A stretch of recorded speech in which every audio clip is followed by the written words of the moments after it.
Hi అండి, welcome to లేకాస్ recipes. ఈరోజు మన రెసిపీస్లో ఫ్రెంచ్ టోస్ట్ ఎలా తయారు చేసుకోవాలో చూద్దామండి. ఇది చాలా క్విక్గా ఈజీగా 5-10 మినిట్స్లోనే మనం ప్రిపేర్ చేసుకోవచ్చు. పిల్లలు స్కూల్ నుంచి రాగానే చేసి పెట్టడానికి ఇది చాలా ఈజీగా ఉంటుంది. పిల్లలు చాలా ఇష్టంగా తింటారు.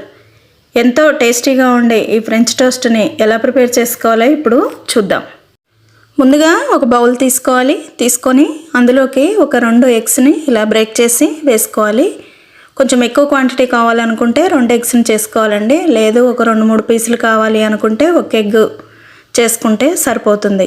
ఇలా ఒక 2 ఎగ్స్ని బ్రేక్ చేసుకొని వేసుకున్న తర్వాత ఇప్పుడు ఇందులోకి 3 టీ స్పూన్ల షుగర్ పౌడర్ని వేసుకోవాలి. షుగర్ని మామూలుగా చిన్న జార్లో వేసేసుకొని గ్రైండ్ చేసుకుంటే మనకి పౌడర్ లాగా తయారవుతుంది. ఇప్పుడు అలా పౌడర్గా చేసుకున్న దాన్ని ఇప్పుడు 3 టీ స్పూన్లు వేసుకున్న తర్వాత 3 చిటికెళ్ళ సిన్నమన్ పౌడర్ వేసుకోవాలి. వేసుకొని ఇందులోకి 1/3 కప్పు మిల్క్ని వేసుకోవాలి.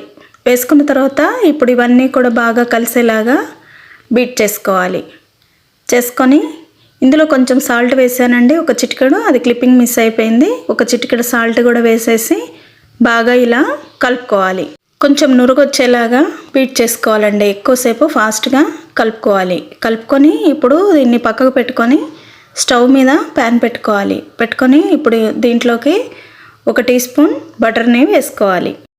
బటర్ వేసుకున్న తర్వాత అది కొంచెం మెల్ట్ అవగానే ఇప్పుడు మనం ముందుగా బీట్ చేసుకున్న ఎగ్లో ఈ బ్రెడ్ పీస్ని 2 వైపులా బౌల్లో ముంచేసి ఇప్పుడు ఈ బ్రెడ్ని తీసి మనం బటర్ వేసుకున్న ప్యాన్లో వేసేసుకోవాలి. స్టవ్ ఫ్లేమ్ సిమ్లోనే పెట్టుకోవాలండి, లేకపోతే త్వరగా అడగంటిపోతుంది. అందుకనే సిమ్లో పెట్టుకొని తర్వాత మీడియం చేసుకొని ఈ బ్రెడ్ అంతా కూడా గోల్డెన్ బ్రౌన్ కలర్ వచ్చే వరకు బాగా ఫ్రై చేసుకోవాలి.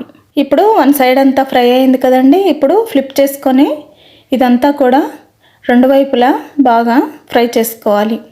ఇది సిమ్లో పెట్టుకొని నిదానంగా ఫ్రై చేసుకుంటే మనకి క్రిస్పీగా ఉంటుందండి, చాలా బాగుంటుంది. పిల్లలైతే చాలా ఇష్టంగా తింటారు.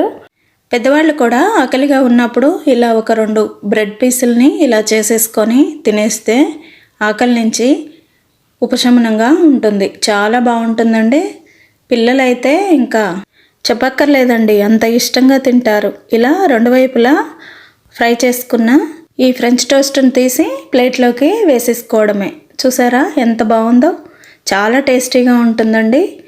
చాలా ఈజీగా క్విక్గా కూడా తయారు చేసుకోవచ్చు. ఇప్పుడు అలానే ఇంకొక పీస్ని కూడా మనం ఇలాగే ఫ్రై చేసుకుందాం. చూసారా ఎంత ఈజీగా అయిపోయిందో? చాలా క్విక్గా తయారు చేసుకోవచ్చు అండి. ఇంట్లో అందుబాటులో పేరెంట్స్ లేకపోయినా ఏదైనా ఫుడ్ ఇబ్బంది అయినప్పుడు పిల్లలు కూడా చాలా ఈజీగా ప్రిపేర్ చేసుకోవచ్చు అండి. చాలా సింపుల్గా ఈజీగా ప్రిపేర్ చేసుకునే ఈ ఫ్రెంచ్ టోస్ట్ని మీరు ఒకసారి మీ పిల్లలకి చేసి పెట్టండి. వాళ్ళైతే ఎగిరి గంతేస్తారండి. చాలా బాగుంటుంది. చాలా త్వరగా కూడా చేసేసుకోవచ్చు. ఒకసారి చేశారంటే పిల్లలు అదే పనిగా ఇదే కావాలంటారు. వాళ్ళు కూడా స్వయంగా చేసుకొని తింటారు. నచ్చిందా అండి ఫ్రెంచ్ టోస్ట్? నచ్చితే లైక్ చేయండి, మీ ఫ్రెండ్స్కి ఫ్యామిలీ మెంబర్స్కి షేర్ చేయండి. లేకాస్ రెసిపీస్ ఛానల్ని ఫస్ట్ టైం చూస్తున్న వారైతే కంపల్సరీ సబ్స్క్రైబ్ చేసుకోండి. Thank you.